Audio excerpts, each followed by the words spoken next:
on this channel is listen to other people and then try and absorb their Okay, so what I'm going to do is I'm going to leave now because I'm not going to let you speak on behalf of the whole entire channel because I've been doing.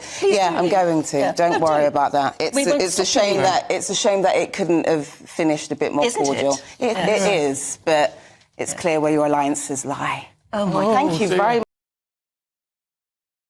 Hey everyone, welcome back to Julian Discourse. Have you ever noticed how the very people demanding tolerance are often the least tolerant people in the room? In this fiery GB News debate, watch a left-wing activist completely melt down and storm off the set when her narrative falls apart. After insisting a Welsh farmer isn't allowed to have an opinion on his own community, she gets viciously exposed for her own close-minded hypocrisy. Hit subscribe and let's watch the establishment script shatter in real time. Your anecdotes about your shopkeeper and etc. I appreciate that story, but the reality is, with all due respect, firstly, you are not a black person, so you can't actually speak in terms of lived experiences. Let me finish, please. You can't actually speak on lived experiences of black people. So when you say there's no racism, well, that's from your perspective, with your lived experiences as a white man. What we can talk about is the many experiences of black and brown people that have actually moved into the countryside. The BBC actually did a whole really good article about a lovely man. His name was Jag Patel. He spoke about the fact that he moved into the countryside and just was so shocked at the amount of prejudice that he had to contend with. And this is why I speak about the lack of diversity, because what happens when you don't have many black and brown people in a particular area is that you end up leading with prejudicial views because you don't have a lived experience of a certain thing. So therefore you're assuming, which is prejudice. Yeah, and that makes what an you're area doing, quite hostile. Forgive me, but what... So this is why let me get a word in. I'm not actually referring to this gentleman. No, but I've got families end up feeling as if they're dealing with abuse. More abuse than probably in metropolitan areas. And that is my point, sir. You don't have that lived experience. So consider other experiences of black and brown people. Please go ahead, Stephen. I do apologise. I just wanted to finish my point I know, but you're not before you interrupted me. Forgive me, but you're not going to get very far if you don't allow... You interrupted me.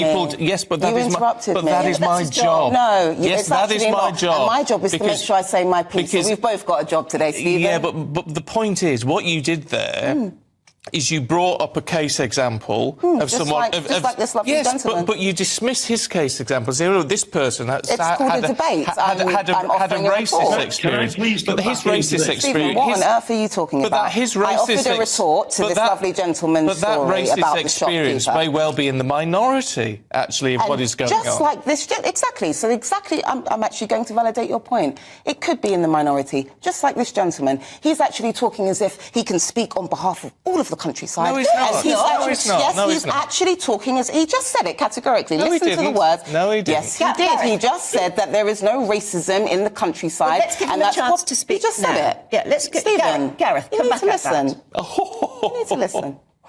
Gareth, go on. Gareth. I really cannot believe what you've just said. You've got no idea who I am, what I do. And let me just tell you, yeah, I have been under the cosh because, you know what?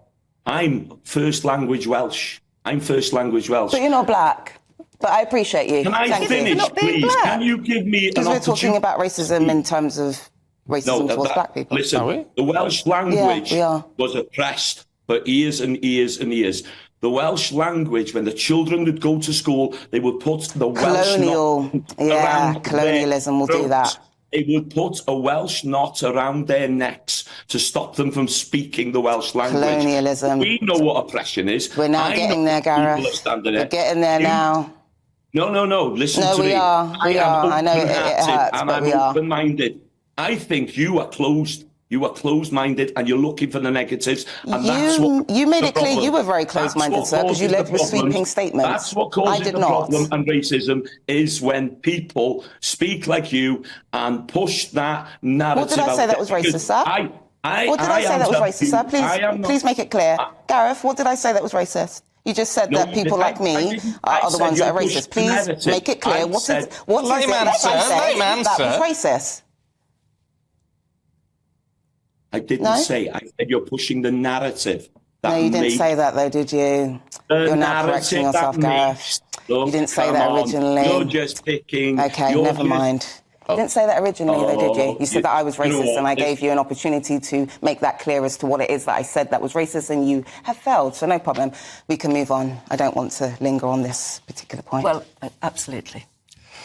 OK, well, we'll leave it there. Iman Towards Ayton. language and towards the people. Sorry, Gareth, I can't hear you. There is no racism. I can't hear him. You just heard me, and I can't hear him. Please speak a bit louder for me, please. No, we're I going can't to call a halt to this because this is getting out of order. Okay, Iman, no thank you problem. very much. Thank you, Gareth. Thank you very much. Appreciate And our you. apologies if you felt you didn't quite get enough of us say. Of course not. Another day, hopefully. Another Thank day. you very much. Another time. Thanks, Anne. Right. No, I did huffing and puffing in the background, but it's fun to. I tell you what we like to do on this channel is listen to other people and then try and absorb their Okay, so what I'm going to do is I'm going to leave now because I'm not going to let you speak on behalf of the whole entire channel please because I've been do leave. doing. Please Yeah, do I'm leave. going to. Yeah. Don't No, worry don't. about that. We won't It's a stop shame you. that it couldn't have finished a bit more Isn't it? cordial. Yes. It is, but it's clear where your alliances lie. Oh, my God. Thank you dear. very much, Anne and Stephen. That was great. Yeah, thanks for being here. Well, Pleasure. You won't be back, I can tell you that. I definitely won't be, Anne. Thank you for making it dead clear as to how I was feeling. I appreciate you. yeah, unfortunately, your mic is off. What you just witnessed on GB News is the absolute peak of progressive entitlement exposed on live television. When left-wing activist Iman Ayton was actually challenged to defend her sweeping claims about rural Britain, she didn't offer facts. She didn't offer a reasoned debate.